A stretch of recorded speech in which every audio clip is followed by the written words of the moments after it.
I want to watch the 16 video. So this video is in no way sponsored or paid for by Square Enix, and they did not give me any sort of talking points whatsoever. They have not seen this video before it went live. The only thing they asked me not to discuss was some story spoilers I got to see as part of my hands-on time, which is more than reasonable. I wouldn't have shared that stuff anyway.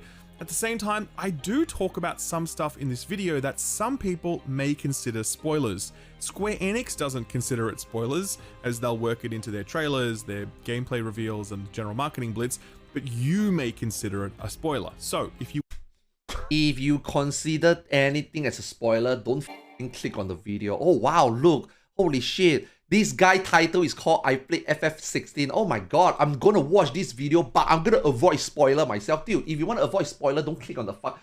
If you want to, dude, I don't want to get spoiled by One Punch Man, then don't go to One Punch Man Reddit. Oh my god, I don't want to get spoiled on patch day on Twitter, then don't go to Twitter. Don't go to Twitter and then saw an image of Nofika and then give me for spoiling how she looked like. Shut the fuck up. If you want to go into this experience completely blind, do not watch this video. But if you're okay with minor background stuff being shared, then don't worry, I won't overstep the mark. Square have asked me to state that the footage you are seeing is still in development and not representative of the final product, which again is very standard for preview builds. I will make the point that the footage you are seeing here is not my own captured footage, but rather B-roll provided by Square Enix. Having said that, this is the section I played through, and the footage that they provided is an accurate reflection of my experience. My time at Square Enix HQ. I like the combat. It does seems very action. To be honest, with how graphic has become today, you can't expect games when they invest so much into action graphic, right? You cannot expect Final Fantasy game to stick to its roots of turn-based ATB anymore. It doesn't make sense. Can you imagine you design the graphics so good and then the character is just gonna stand there? Attack! Cast a spell! It's weird. You know what I mean? If they're gonna invest so much money, if technology have become so advanced that you can see things being like way more fancy, way more like fireworks works all over the place, you know, all this amazing like motion. You want them to get into action. You know what I mean? Like if you go back to play FF8, FF10, the characters just stand down there. It's weird. When FF7 remake came out, when I saw how they integrated the ATB into action combat, I thought that was the most brilliant way they could have done. At the same time, they also offer you, if you don't want to use the tactical mode, you want to play real time like an action game, you also can. I thought that was brilliant. That's why FF7 remake battle combat to me is the best they ever done on how FF7 remake should be. I'm not saying that should be what, you know, future Final Fantasy should be, but you know FF7 is an ATB 20 years ago, then 20 years ago now, they adopt it and they go into the more action-packed while still sticking to ATB. I thought that's the best they could have done. I then got to play 2 hours of the game divided into 3 sections. The first was a simple combat tutorial. The second was set in a castle where I was on the hunt for someone. That culminated in a pretty badass boss battle. The third section was an icon battle. Oh my god. I transformed into Ifrit and did battle with Garuda. Oh Easily one of the most knock 'em down, drag 'em out style encounters this franchise has. What is this, Godzilla? Wait, dude, this is like Street Fighter, man. After that, I got to interview the game's producer, Yoshi P, the localization lead, Koji Fox, the game's director, The guy who makes the combat is the guy who made Devil May Cry 5's combat, and I'm pretty sure he also made Marvel vs. Capcom before, right? That's why that looks like Street Fighter, right? You know what I mean? Combat designer, Suzuki-san. It was me and another interviewer with that panel for a full hour. It was genuinely fascinating, and I'm so Marvel grateful vs. to have been Capcom able to too, there have you a go. conversation No wonder with these that felt people like that, who are yeah. clearly so knowledgeable, so experienced, and so passionate. It was genuinely humbling to meet them face to face. Really liked this video game a lot, but it is... Hey, look, it's a f***ing dragoon. Why aren't you surprised a dragoon is dead on the floor? Of course it's a dragoon. It's important to remember that previews are previews, and just because a preview slice of a game is good doesn't mean that the whole thing is going to be good. And while there's been some big misfires in the PS3 and PS4 era, the series... What does he mean? I don't think PS3 and PS4 has a little bit of misfire. Okay, 15 years. I don't think PS3 have any misfire. Dude, FF13 is not bad. It's not the best, but it's not bad. 12 is not good. Now that is PS2, I guess. 10 is obviously one of the best, I think. 9 is also probably one of the best. 7 for me is the best, obviously. 7 remake, make it even better. I'm sorry, man. I'm a Cloud sim, I'm a Tifa sim, I'm a Final Fantasy 7 sim. Final Fantasy 7 is my favorite Final Fantasy, okay? Although 10 combat is pretty damn good, and I really like Yuna. Whatever happened to Yuna in FF10-2, we don't talk about it. Unless 7 remake, pull a Tifa, and make Tifa like how Yuna became in 10-2, I will always stay true to FF7. So for me, FF7 is the best. The 7 remake further even made it better for me, I think. 10 is pretty good, 9 is okay, 8 is garbage. Okay, I put 13 as bad as 8. But let me tell you, 15 is so bad, I don't feel like 8 and 13 is that bad anymore. Yeah, 15 is 6 always be your favorite. I mean, if you just talk about pure old school Final Fantasy, 6 is the best, obviously. But once it evolves into 3D, right, then it's a different era, right? Okay, that is why I think Final Fantasy 16, especially being directed by Yoshi P, I think that 16 should start to go away from a traditional Final Fantasy. Look, back then when we were playing Game Boy, when we played Nintendo, when we are playing Super Nintendo, fine, you know, ATB, 8-bit, 16-bit. The moment they go into 3D, you start seeing that they start to do more like 7, 8, 9, 10. And then after that, when they go into 12, 13, things change. And then after that, you get 15, which is a complete disaster. And then 7 remake seems to be like, they found a sweet spot of modernizing Final Fantasy, yet stay true to ATB, right? But if you were to make a brand new Final Fantasy, I want them to do something different. I think 16 is more action-packed. That's what they are going for. And if 16 have no like turn-based or ATB, I can totally understand. And I think it's fine. You know? It still means a lot to me, especially as someone who's put a lot of time into Final Fantasy XIV. Coming out of that presentation, the hands-on demo, and the interviews that I had, I am more excited for this game than I was before. This is a wildly ambitious entry that seems like not only a direct response to the failures of Final Fantasy XV, but also seeks to leverage so many of the things that have made Final Fantasy XIV so successful. Unsurprising given that this game is effectively led by Final Fantasy XIV's director, Yoshi P. Interestingly, Final Fantasy XVI also... I am happy that a guy that made and revive a seemingly dying Final Fantasy is the one in charge of the next standalone Final Fantasy. Not because I trust Yoshi P or not because I will lick Yoshi P's toe. No. It's just strictly for the fact that at least I know this game will not be bad. Will this game be good? I don't care. After what happened to 15, I just want someone who knows what the f they are doing. Not everybody can enjoy an MMORPG. Some people just want to play story. Some people just want to play single player. Some people just want to play a Final Fantasy game that they don't get disappointed. 15 is so bad. We got people sitting on copium all day and thinks that 15 is fine. Yesterday when Asmongold was talking about FF16, I read Asmongold chat and everybody said, oh, 15 was okay, 15 was mid. Shut the f up. 15 is not mid. 15 is trash. 13 is mid. 13 is fine. Don't tell me 15 is fine. 15 is hot shit, man. It's worse than mid. To say that 15 is mid is an insult to 13 or even 12 or even 8. Those are mid. Those were not bad. I could sit here and play 8, 12, 13 and I can be like, you know what? For $50, $60 worth, that's not bad. I guess I can live through that.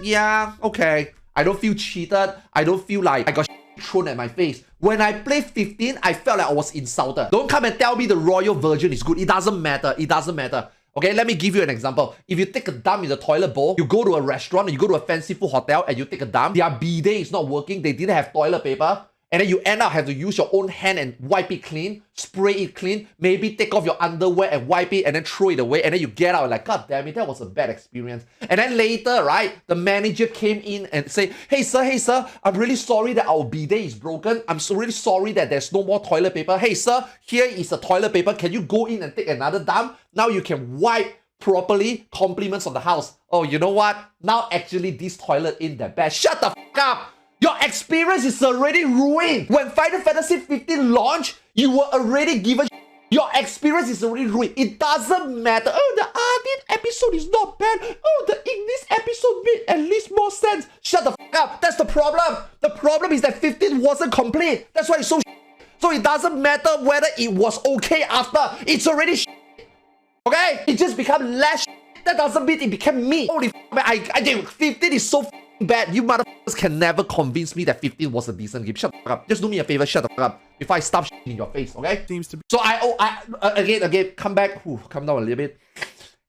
Okay, now that 16 is directed and produced by a team that is experienced for the last 10 years, giving us a decent MMO to play and rolling out patches and content that we all sit here and say, that's not bad.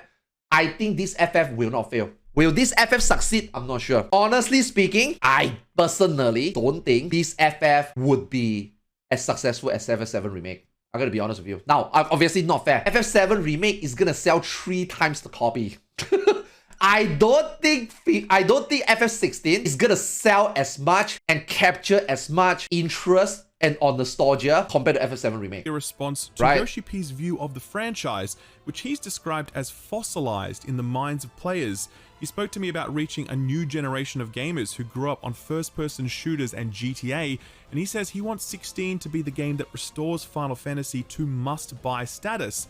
A curious comment when set against the universal success and acclaim of Final Fantasy VII Remake. There are some really big tonal and gameplay shifts here in this package, some of which are sure to displease long-term fans and turn-based purists. This is a full-on, real-time act. You see, that right there, right?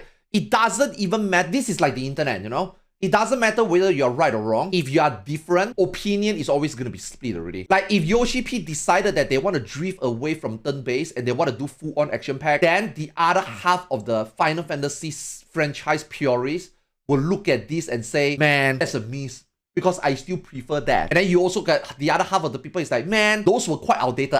Like it's already creating a drift already, you know what I mean? Action game. The gameplay has been designed by the guy who did Devil May Cry 5's combat. There has never been a Final Fantasy game like this except maybe Stranger of Paradise. So yeah, you can guess why this might be a little divisive.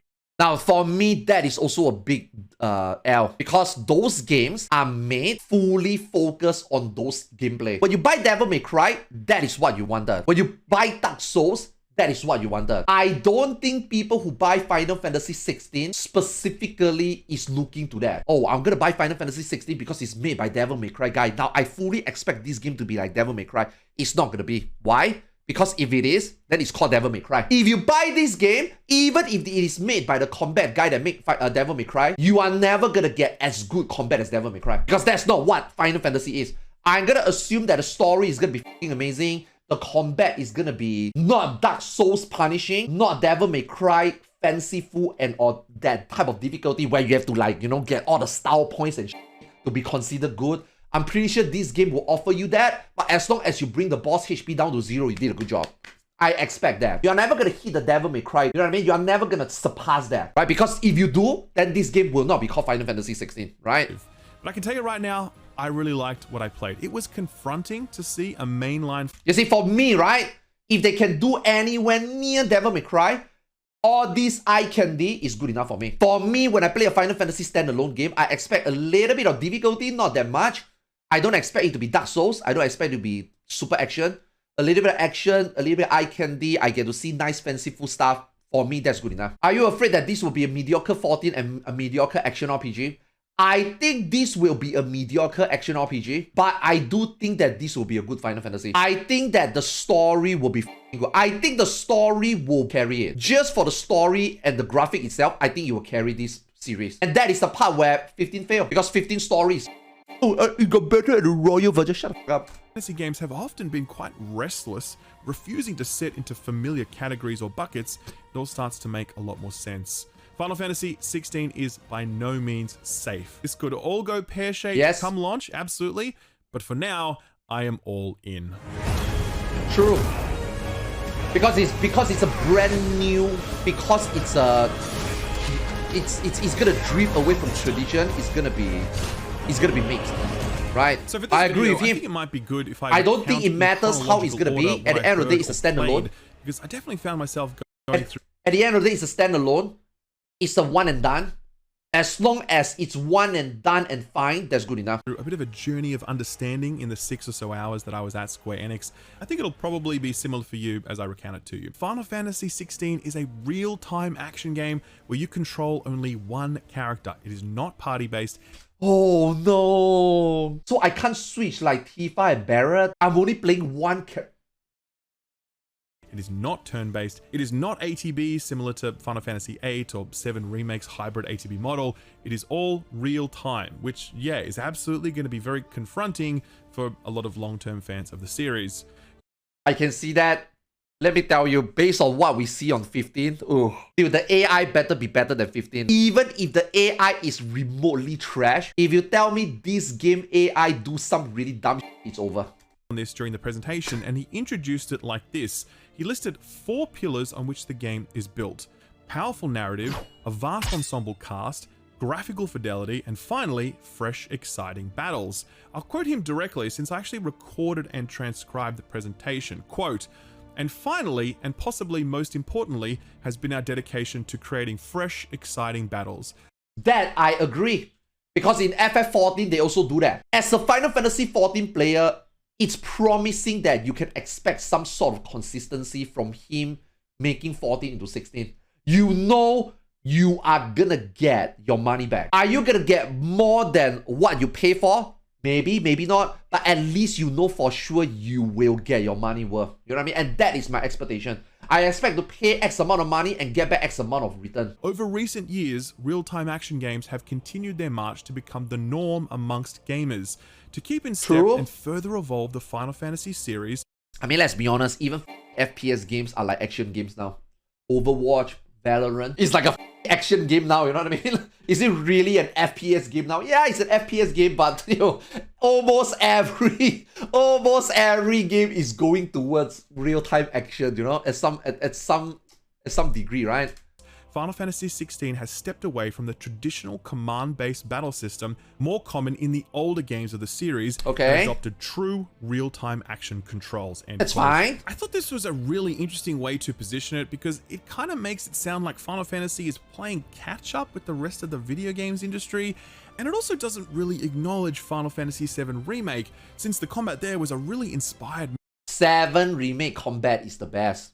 Is their best, is the tipping point. If 7 Remake is not a 7 Remake, if this is Final Fantasy 16, this would not have done with the ATB. Mix of real-time action, ATB, and party commands. I thought that combat system was phenomenal, and I thought it was a bit odd for Yoshi P not to reference it here.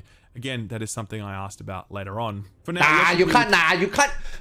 Because Yoshi P is not an idiot. Yoshi P is not going to compare 16, which is the brand new Final Fantasy, to a remake of a original Final Fantasy. He's not going to press that button and create another controversy, you know? It's a different game. That's why I don't think it's fair to compare 7 Remake to any Final Fantasy. It's a unique branch. You know what I mean? Describe a battle system comprised of 2 types of combat. The first is where you play as Clive, harnessing the power of the icons, who are the iconic summons from Final Fantasy games past. Ifrit, Shiva, Titan, etc.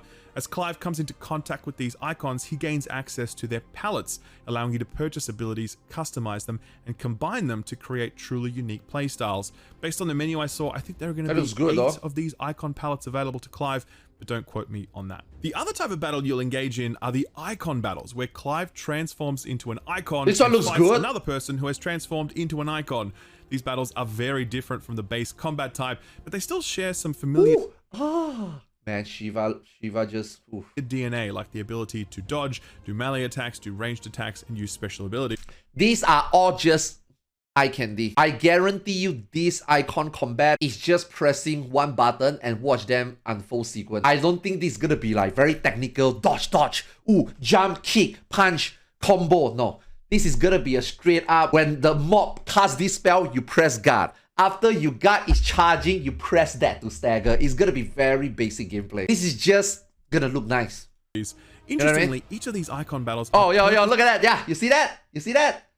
Attack, fireball, launch, evade is just very basic. You know, it's not going to be very action-packed here. It's built from the ground up to have a unique feel to them. The fight we got to experience was very simple, dodge, one button, punch, launch. Like a pro wrestling match. And yeah, it absolutely did. Except I don't remember pro wrestlers ripping each other's limbs off. That was certainly something that was happening here. He then spoke about the way party members work, in inverted commas. In previous games, you generally could control your party. Not here. You can only control Clive, but various AI-controlled teammates will fight by your side. This is gonna be the biggest focus on the combat. How good are the NPCs? They can't be too good. If they are too good, then what the f is the point of playing the game? They can't be too bad. Because if they are bad, then what the f? You know who you can direct though? Your trusty doggo, Torgal. He's by your side from the get-go, and during combat you can press left on the D-pad to bring up his command menu, asking That's rate 13. him to do things like attack specific targets or heal you. If that's too much micro, you can actually automate him so he'll attack on his own, and you do this by equipping a special accessory. So this is where we get to the very interesting subject of difficulty in Final Fantasy XVI. Okay. The dev team are very preoccupied with this issue because they spoke about it at length. Quote, "We understand that this switch to real-time action can be overwhelming and intimidating for some players who are maybe not used to real-time action games. True? You are not gonna sell this game to Final Fantasy players and tell them you're gonna be playing a Devil May Cry. You're not gonna sell this game to people and say you might be playing some sort of Marvel vs. Capcom. Bro, we don't play fighting games, dude. We don't play action games. We just want play Final Fantasy. Slow, story, a little bit of challenging, nice fight. That's what you expect. That's why I don't think this game combat will be that overcomplicated. It's just gonna be mash, you mash, it works. You don't need to try hard. Those players who are more used to turn-based systems, or those players who wish to focus on the story rather than the action. We worked hard to make the game accessible for these fans as well." End. Yeah, there it is. That's why I don't think they will go that far in terms of too much into the combat. I'm not gonna expect this game to be like Dark Souls or Devil May Cry. It will just look like it, but it's not going to be anywhere near. The solution is rather novel. So when you start the game, you have a choice between what's called action-focused mode and story-focused mode. What's the difference between the two of these? The only difference is that story mode will automatically equip a number of accessories that will make combat easier.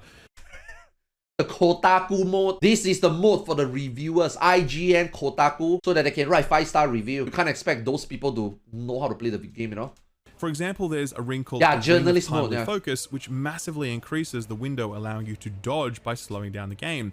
There's the dog automation accessory I mentioned earlier. There's one called the Ring of Timely Strikes, which will essentially use all of your abilities for you, so long as you keep spamming the basic attack button. What? They also said that there was an accessory which will automatically dodge all attacks. What? Where possible. So these items actually do take up slots in your very limited accessory pool. I think I saw you can equip a total of 6 accessories, and I believe there are 5 of these difficulty modifying timely accessories to equip. So you will forgo other stats and combat bonuses when wearing this stuff, but you will obviously have a much easier time with combat. The reason they said they did this was because they weren't interested in things like auto battlers or an easy mode. They want people to really interface with the game's systems and feel like they're properly playing the game. These tools allow people to do that while taking the edge off the difficulty. Either way, I do think it's fascinating. And Yoshi P says he doesn't want third party. He put all sorts of third party in the game. Auto dodge, auto ability. That's why I think this game's story and graphic will carry it, not the combat. It's not going to be how action-packed this game is. It's not going to be how much awesome things you can do like Devil May Cry. No, this game mainly is going to be carried by story and graphic. I was not ready for what it was like to play a main. Now, I do think, like any other Final Fantasy, there will be challenging fights. That clearly, with those accessories, clearly they will not allow you to wear those accessories. Clearly, those people from Kotaku, IGN, the journalists will not have access to or will want to do it. Like those fights, definitely they will tell you to, you cannot equip those. So I do think there will be a few challenging fights, but overall, I just don't think combat is the main focus. Inline Final Fantasy game with real-time action combat. It's confronting. I know I've used that word a few times now, but it is. It's a huge shift for the franchise, and it does risk alienating many people who love Final Fantasy for its strategic, turn-based, party-based 100%. combat. I don't think everyone is going to like this, but not everyone likes turn-based combat either. So same, yes. Kind of damn. That's why this game is already set out to be split between 50-50. So I don't think they should focus on combat. I don't think combat is something that they need to convince people to accept it. You like it, you like it. You don't like it, this is not going to be the main focus. If you're having trouble with it, we got tools for you to get by it. If you do want to accept it, you want to try hard, you can do it. But overall, it doesn't matter what you do. You do, damned if you don't. Outside of the combat stuff, Yoshi P spoke at great length about the world, story, and characters of Final Fantasy XVI.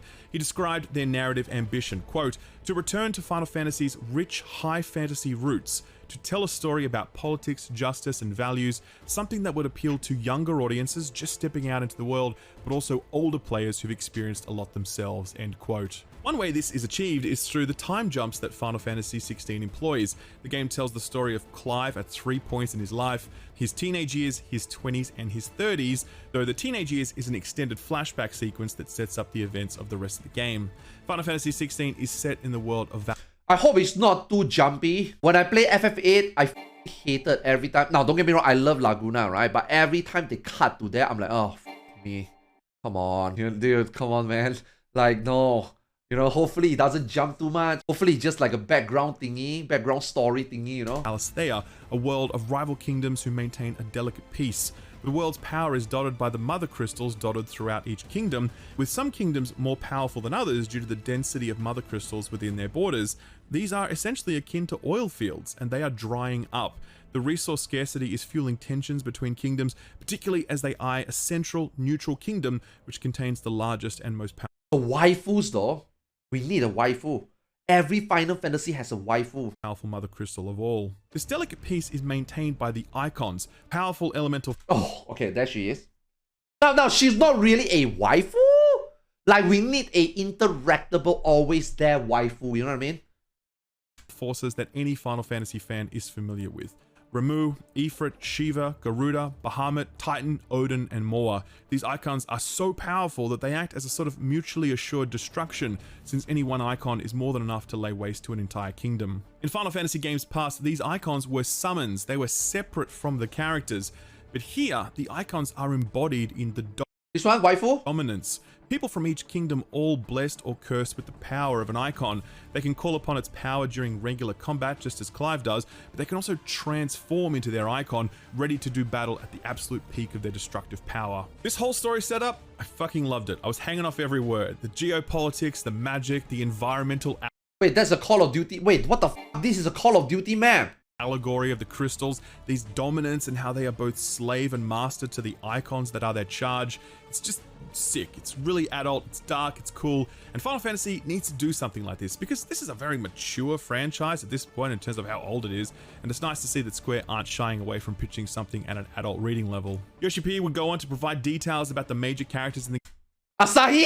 game, but to be perfectly honest with you, I don't think you should look that stuff up. It's not super spoilery, but it's spoilery enough that I kind of wish I met these characters in game rather than in a PowerPoint slide or in a YouTube video. So I'll leave that for now, and you can get the introduction to these characters that I wish I could have had. Yoshi P did say the game contains 11 hours of cutscenes for just the main scenario alone, and that every one of those cutscenes happens. See, that's how I know that will carry the game. As much as you guys don't like FF13, I enjoy every single FF13 cinematics. Whenever FF13 goes into a cinematic sequence, I enjoy watching it. Seamlessly in-engine.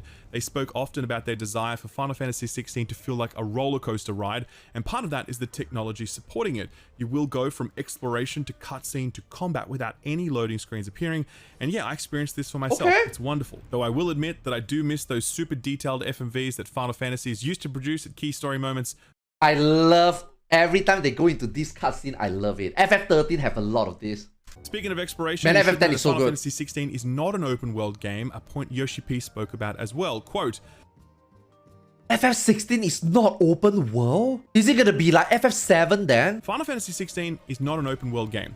What does that mean? To bring players a wide variety of environments and tell a story on a truly global scale at the highest quality possible, instead of creating a truly open world, we selected several areas that we really wanted to focus on and created those in extreme detail. To make all of those in an open world, we would have needed another 10 years in development time. So instead we created this hybrid experience. We have several large areas connected by a world map. These areas are still quite expansive and offer opportunities for...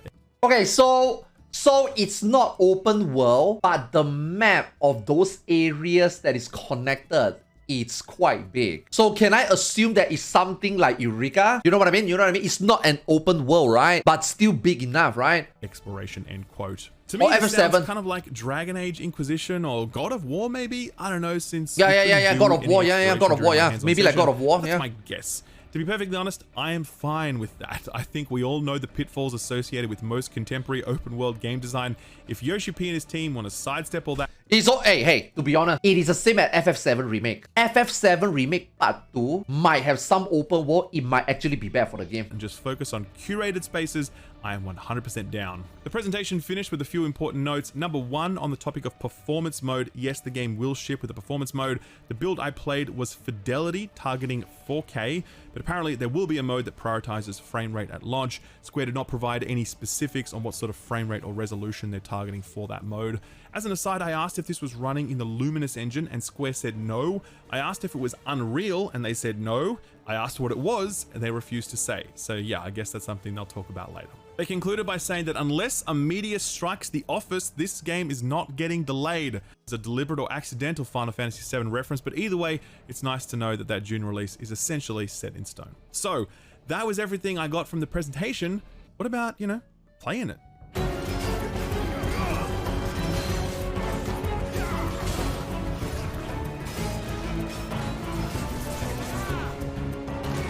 My hands-on time with Final Fantasy XVI began in a brief combat tutorial, which sadly I don't have any footage of here.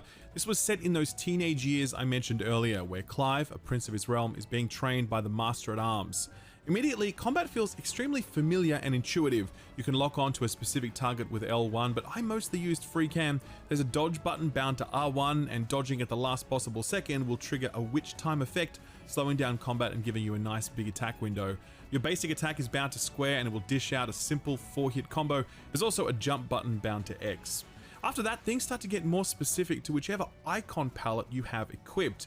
You can have 3 icons equipped at once and cycle between them instantly. Each one... Okay, honestly speaking, I'm not really interested into looking too much in depth into the combat system. This combat system has, like understanding this combat system has nothing to do with you playing the game. You are not gonna sit down here looking at understanding the whole thing before you play the game. You just go in and you just play the game. You know what I mean? Like, I want to know news regarding the direction, what the setting, what does Yoshi P feel this game is gonna be, what is the difference between this compared to any other Final Fantasy. But in terms of how the game play, how the combat works, I am not gonna look at this video and judge and decide myself whether the combat is good or not. I need to play it. Because for all you know, these people or this video that Square Enix give this content creator to showcase on video are just highly curated, very specific situation that they make it look nice. It might be janky.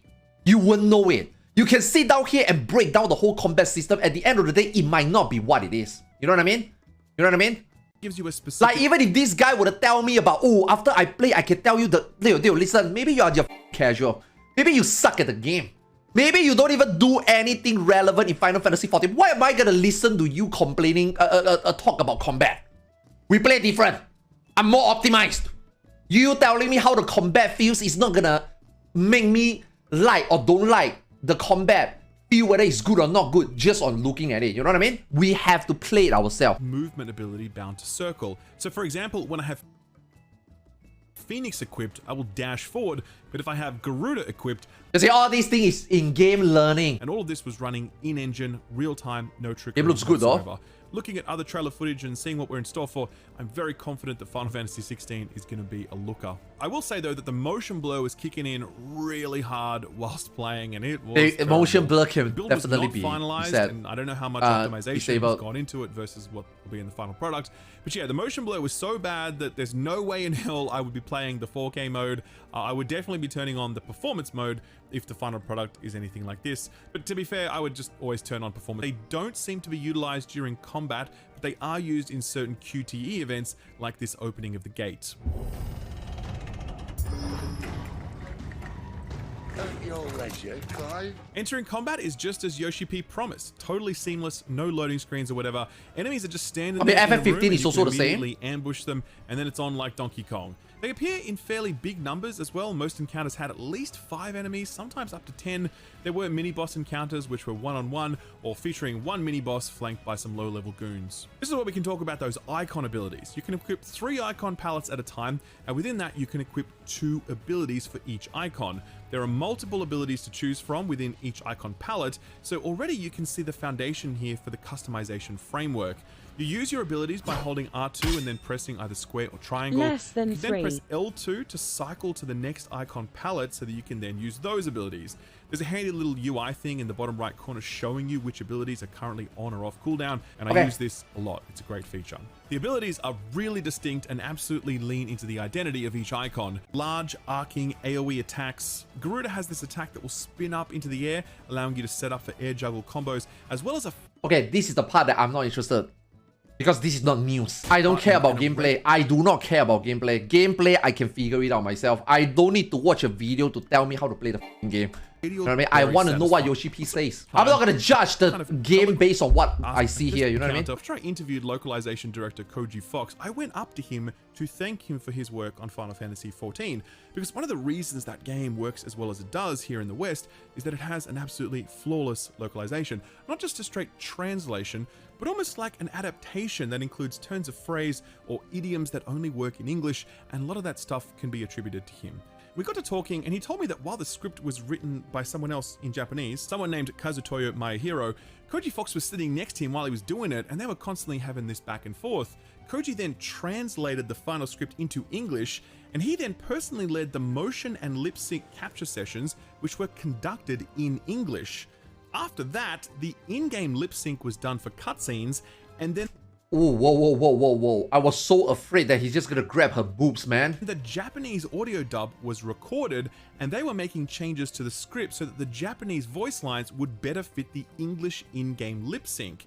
So you have a Japanese script translated to English, and then translated back to Japanese to fit an English lip sync. That is not how I imagined this process would work, but... Okay, this process don't matter.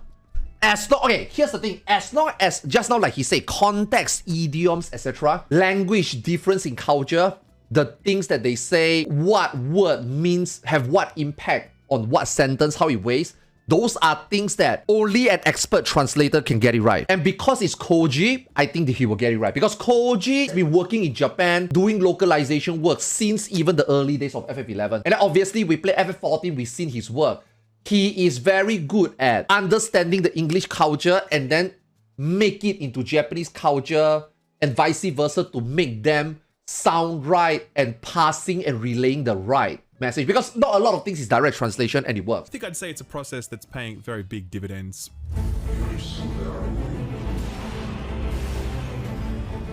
Okay, now I think this one is really cool. The last gameplay segment I got my hands on was this icon battle. Here, Clive pursues a hooded figure but is ambushed by Garuda, who he fights in his regular-ass Clive form. Even this part of the fight was super fun though, with some truly incredible animation. Yeah, the graphic is amazing, man. More top-shelf music from Soken. Clive scores a few big hits, lops off a few extremities, and thinks he's won the day, when suddenly Garuda pops back up and she's like, I can do this all day. At this point, Clive goes Super Saiyan.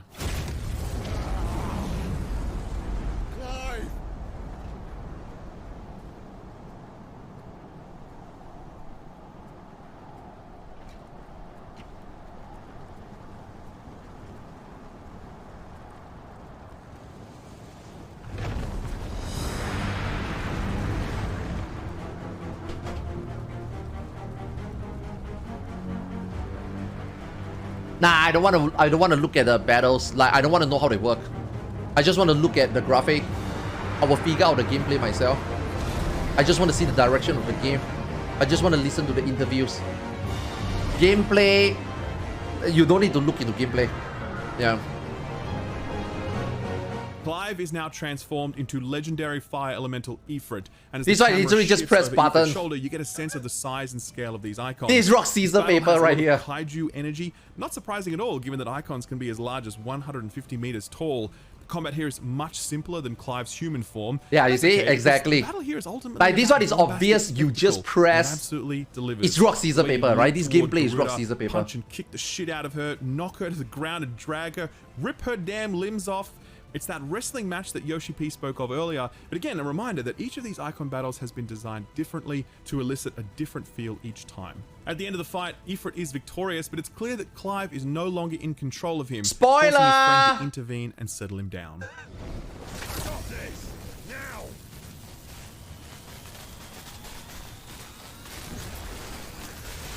What the fuck is this? Ramu? Charles Xavier? Wolverine?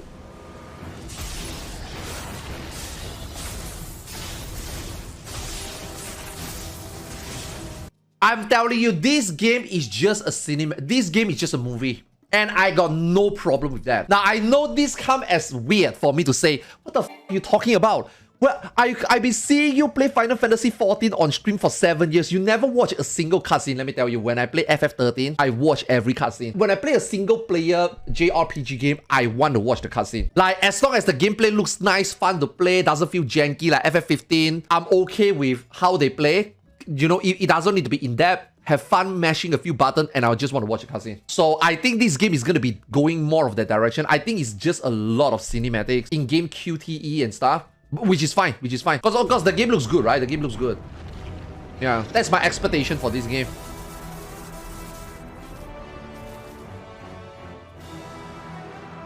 Wait, this Ramu is young.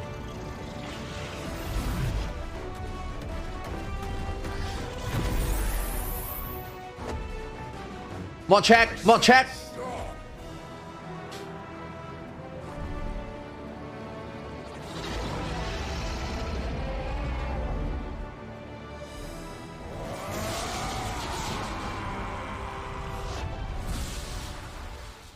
How f***ing cool was that? So that was my hands-on time with the game. That's a lot of spoiler. And as I said, I loved it. I think it looks spectacular, both in its technical detail and its art design. I think the music is superb, but I wouldn't expect any less from Soken. I think the dialogue and voice work is excellent. I think the combat is accessible, yet clearly has a lot of flexibility and depth. And I think the boss encounters were epic. I really didn't have much criticism at this point, but I did have questions. And that brings us to the Q&A block, where I got the chance to sit down with most of the senior development team, and here's how it went. Spoiler alert. Not great. Okay. So I remember during Yoshi P's presentation that he said the action game genre had advanced and was now the norm. So my first question to him was he implying that JRPGs hadn't advanced in the same way? I could tell immediately that he did not love the phrasing of that question. I could hear him mention the term JRPG over and over again, and I was kind of waiting for the translation from Koji Fox to come back. Koji said, quote, "One thing he wants to get across is that when we create games, we don't go into them thinking we are creating JRPGs. We are just creating RPGs. The term JRPG is used by Western media rather than users." You see, this is the part where Yoshi P is Yoshi P has achieved this status where he can try to change things. Because let me tell you, if this is Yoshi P in 2.0, if this is Yoshi P in 1.0, he would not say stuff like this. He would not have the backing to be able to say stuff like this without being judged and scrutinized by his own gaming community, people, developers. Yo, Yoshi P can single-handedly change how Japanese games are being made. I mean, within his own jurisdiction. Yoshi P can walk up into any meeting and say, I do not want this game to feel like a Japanese game. We need to make a game where it's globally appealed, and we need to learn from other country games to make it more westernized, make it more appeal worldwide and not just Japan. And everybody will be like, 10 years ago, if Yoshi P go into the same meeting and say that, they would get security and drag him out of the way. Fired, never be able to join a new company, showing disrespect to the higher ups. You know what I mean? But Yoshi P now can literally shape how games gonna come out from Square Enix, or even or maybe just his own division, how he wants it to be, you know? So it's pretty interesting. Yeah, this guy plays a lot of games. This guy don't just play your JRPG. This guy play Dark Age of Camelot. This guy plays WoW. Over and over again. And I was kind of waiting for the translation from Koji Fox to come back.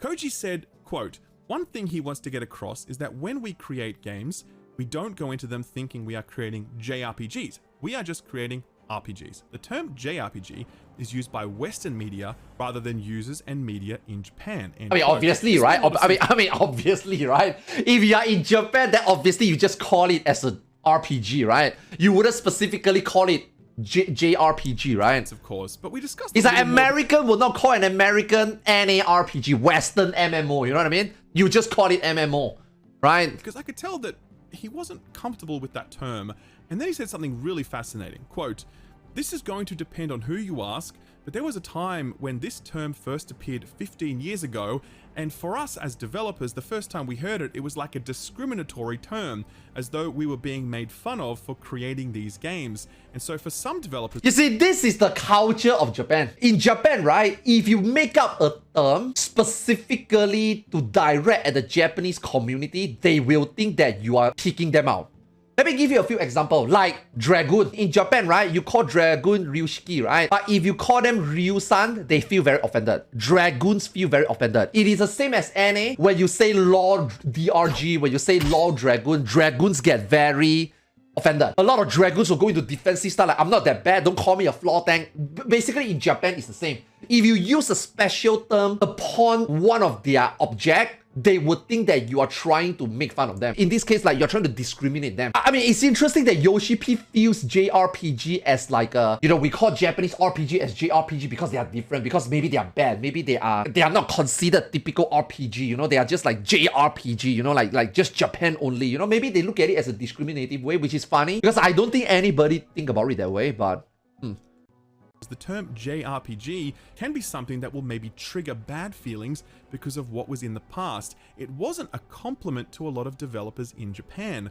Wow, I never really thought about that. We have been using the term JRPG for the last 10-20 years. Never really think about it this way, right? You know, Japanese culture, right? They probably think about you creating a new term to describe their culture, their style. Then maybe they think about it as like a bad thing, you know?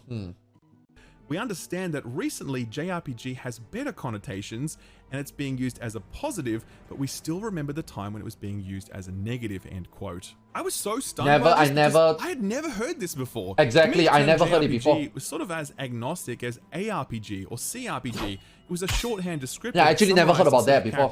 And I've been playing JRPG since FF3. I've been playing video games since 7 years old, 1987. But then again, during that time, there was no internet. So I wouldn't really know, you know, what we call their game actually have an impact back then. I don't know. Never really think about it as like a bad thing, you know? Associated with a certain type of RPG. The way we'd call Xenoblade a JRPG, but we wouldn't call Elden Ring a JRPG, despite the fact that they were both RPGs made in Japan. But clearly, for Yoshi P, this shorthand had... Usually we call JRPG like, nah, Elden Ring is not considered... I mean, I guess RPG is being defined very widely, right? Role-playing game, right? But you know what I mean? You know what I mean? Like these are the... How do I explain? These are the type of game we call JRPG. Persona, JRPG, stuff like that, right? A lot of baggage. Quote, Elden Ring, not really? Something 15 years ago, which was basically a definition of what a JRPG was versus a Western RPG. And it's kind of like Final Fantasy VII, and it has this type of graphics, this length of story, and compartmentalizing what we were creating into a JRPG box. And I took offense to that because that's not how we go into creating.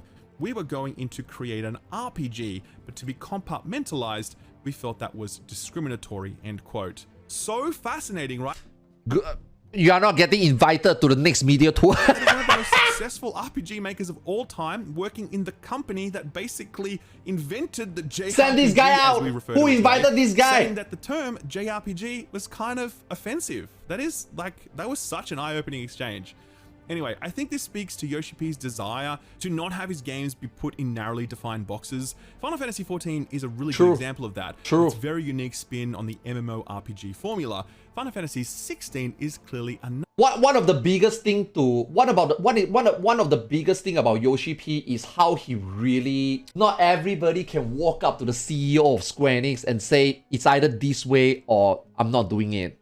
And then for the CEO to look at this guy and say, you know what, let's do 14 your way, and then this game become what it is. I mean, 14 become what it is. And then now basically, hey, let's be honest, man, let's be honest. Let's not fool ourselves. It's just a matter of time Yoshi P become the CEO of Square Enix. Or if I were to even be more exaggerating, or am I? It is just a matter of time Yoshi P become the Prime Minister of Japan. He is that big of a deal right now. And he's got the substance to back it up, right? You know what I mean? So for him wanting to like punch a hole, make his own way, he earned it, you know what I mean? Yeah, Yoshi P is a god. Yoshi P is considered a god in Japan. In Japanese magazines, people actually use this term to describe Yoshi P. Yoshi P is the golden boy that turns shit into gold. I'm literally translating. That's how people describe Yoshi P. Yoshi P is the golden boy that turns shit into gold. That's what they call him. combat. I asked Yoshi P about that move and why he felt it was necessary. Quote, traveling around the world, speaking with fans and media about their image of the franchise, they would always give the same answer, that it's turn-based, that it's anime-like, these teenagers saving the world. Does he really need this game to succeed? No, this game will succeed. This game already succeed. This game will not fail. It doesn't matter how bad this game is, this game will not fail. That is my expectation, and that's what I think is gonna happen. This game will not fail. How good a game is, like for you and me, right? People like you and me who play Final Fantasy XIV and say try hard, right?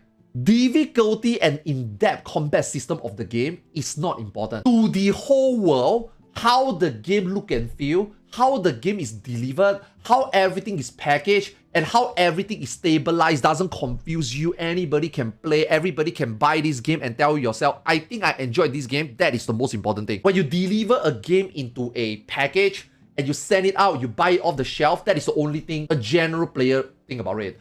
How I think about the difficulty of this game is irrelevant. Like overall, the setting that this game set out is not gonna fail. As long as they start and they end properly, they don't have like a lot of plot holes like what FF15 had, clearly unfinished on launch, then I think overall it's fine. Why do you think Final Fantasy XIV is so popular? Do you really think because the game is in depth? Do you really think because of the challenges? Final Fantasy XIV is successful because it is a game that anybody can play. Anybody, literally anybody. Whether you're casual or you're hardcore, as much as I can tell you, sit here and say there's nothing for me to do right now, but Final Fantasy XIV just have enough things for the general player to play. I think this project is, to Yoshi P standard, this is probably just like a holiday. It's literally, we just put out like a Final Fantasy version of an expansion. We have a start and then we have the end. We don't even need to patch it. This is easy. Now, if you're not a 14 player, obviously I don't expect you to understand. As a 14 player, you just don't see this game taking too much risk. You don't see this game going out of their way to do something they shouldn't. You don't expect this game to have over complex system.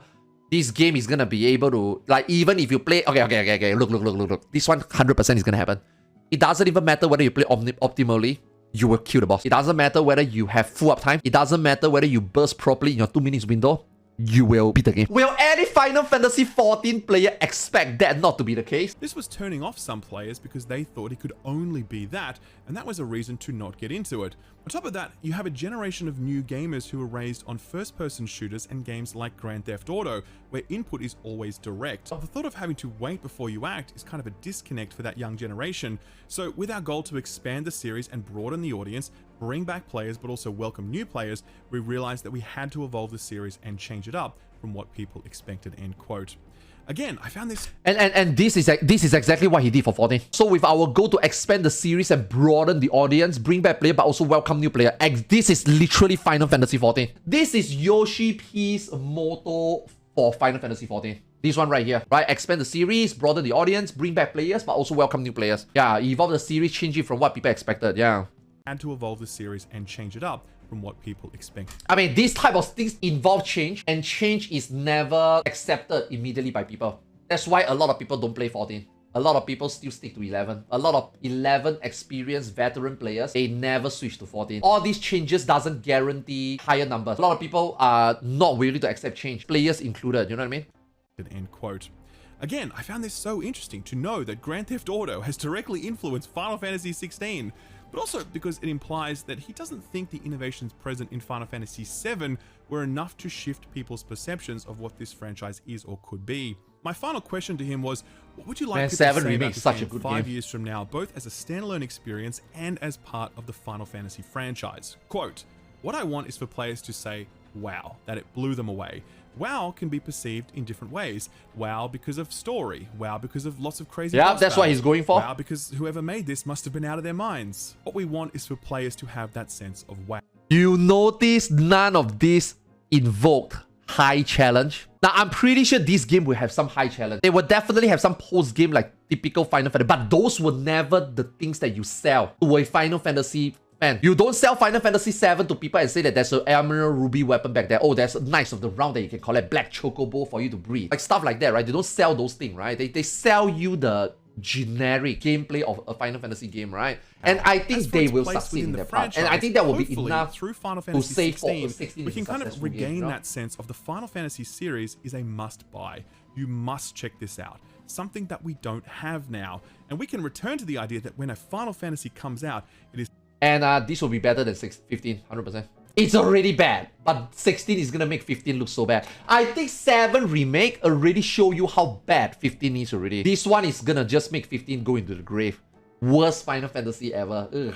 Thing that we must play, end quote. I thought that was fascinating because personally I think Final Fantasy is a must play, especially after 7 Remake.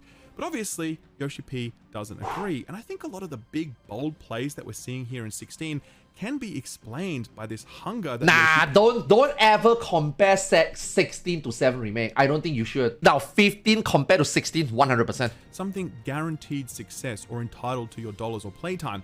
He sees it as something kind of aging, fossilized in the minds of players, a little bit outdated compared to contemporary offerings.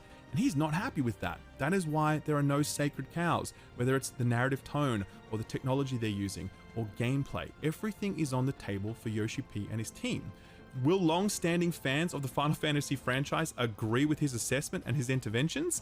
Maybe that not. Remains to be seen. Yeah, For me maybe not personally, 100%. I'm more than impressed with what I've seen. There will be boomers. They will buy this game and then they will be like, "What the f is this? This is not the Final Fantasy 4. This is not the Final Fantasy series I signed up for." You know, some of them will say that. That is guaranteed, right? More than willing to just hop on that roller coaster and see what's in store. I am quietly confident that it's going to be a very good ride. I mean, if you're a 14th player, you will be confident. If you know who Yoshi P is, you'll be confident. But I don't think this will be the greatest Final Fantasy ever. I think this will be the most revolutionized Final Fantasy that we ever will see. The biggest change in direction how a Final Fantasy game will be. And then, because it's made by Square Enix team and Yoshi P himself, overlooked by Yoshi P himself, this will be a Final Fantasy game that will not fail. Yeah, might not be selling the most copies, but this is gonna be the safest Final Fantasy.